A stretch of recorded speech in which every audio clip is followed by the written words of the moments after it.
In the heart of the sprawling kingdom of Eldoria, there lived a duke whose name was whispered in fear and awe. Duke Kylan, the Shadow of the North, was a man forged in the crucible of war, his heart encased in ice, his gaze as sharp and unforgiving as the winter frost. His vast fortune was matched only by the chilling silence of his grand, desolate castle. Lords and ladies alike avoided his path, for his reputation as a ruthless, cold-hearted man preceded him everywhere he went. He was powerful, respected, but utterly alone. A solitary figure ruling over his domain with an iron fist. It was said that no warmth could ever penetrate the walls he'd built around his soul. But fate, as it often does, had a different plan.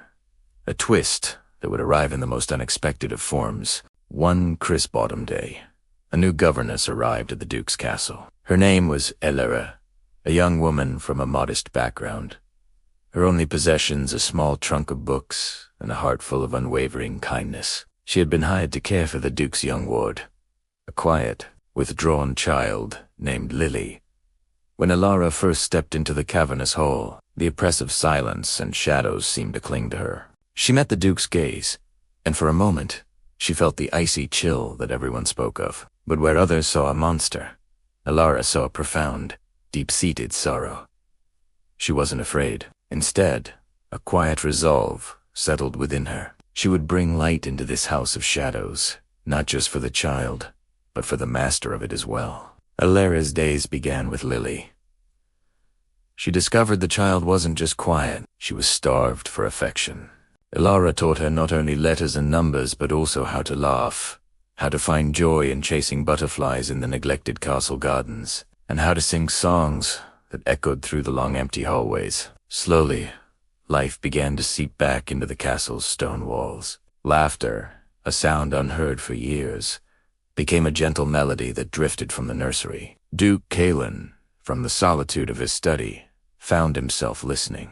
He'd observe from a distance, a flicker of something unreadable in his eyes, as he watched Elara and Lily planting flowers in the once barren earth. He saw the genuine smiles she coaxed from the child, a feat no one else had ever managed. One evening, Elara found the Duke in the library, a vast room filled with books that hadn't been touched in years. He was staring into the fireplace, the flames dancing in his dark eyes, making him look more like a lost soul than a fearsome lord. She approached him not with the deference of a servant, but with the simple, open curiosity of a friend. She didn't ask about his wars or his wealth.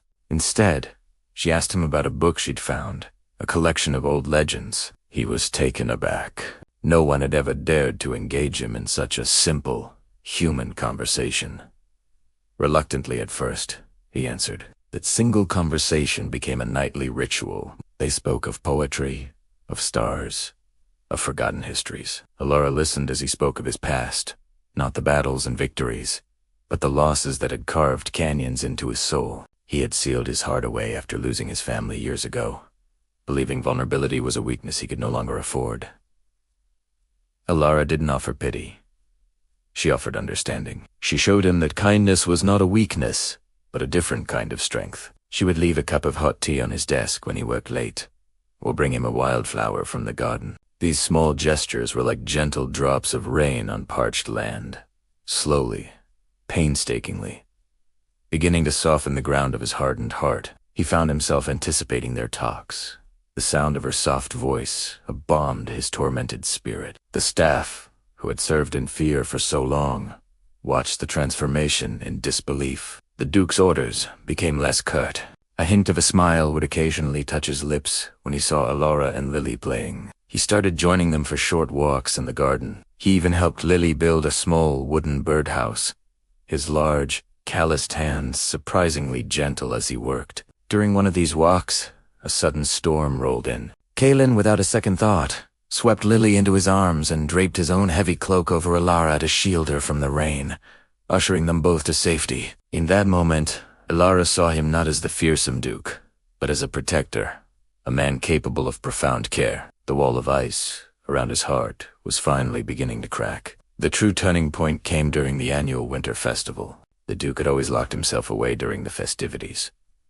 The joyous sounds a painful reminder of what he'd lost. But Tizieri Lara was determined to change that. She and Lily decorated the great hall with holly and ivy, and for the first time in a decade, the grand fireplace was lit, casting a warm, inviting glow. She found Kalen in his study and simply said, "Lily wants you to join us. I want you to join us." Hesitated, the old shadows threatening to pull him back. But then he looked at her, at the hopeful light in her eyes, and for the first time, he chose the light. He stepped into the great hall, and the music didn't feel like a mockery. The warmth didn't feel like a betrayal to his grief.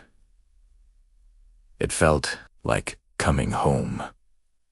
He watched Lara dance with a delighted Lily, her laughter the most beautiful music he had ever heard. Later that evening, as snow fell softly outside the window, he found Lara alone, admiring the decorated hall.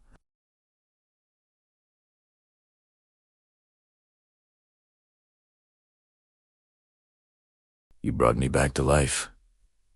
He then leaned in and gently kissed her, a kiss that wasn't born of passion, but of deep, heartfelt gratitude and a love that had bloomed in the most desolate of places.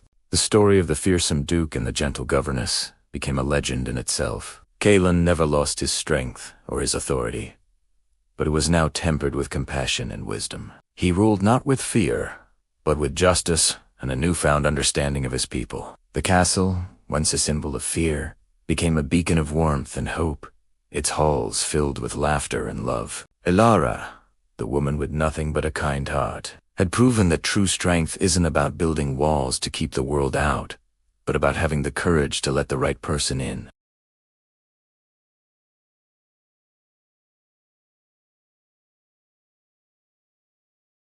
Thank you for watching this story from Noble Hearts. If you were touched by Kalen and Lara's journey, please like this video and subscribe to our channel for more tales of love, courage, and transformation. We'd love to hear your thoughts in the comments below. See you in the next story.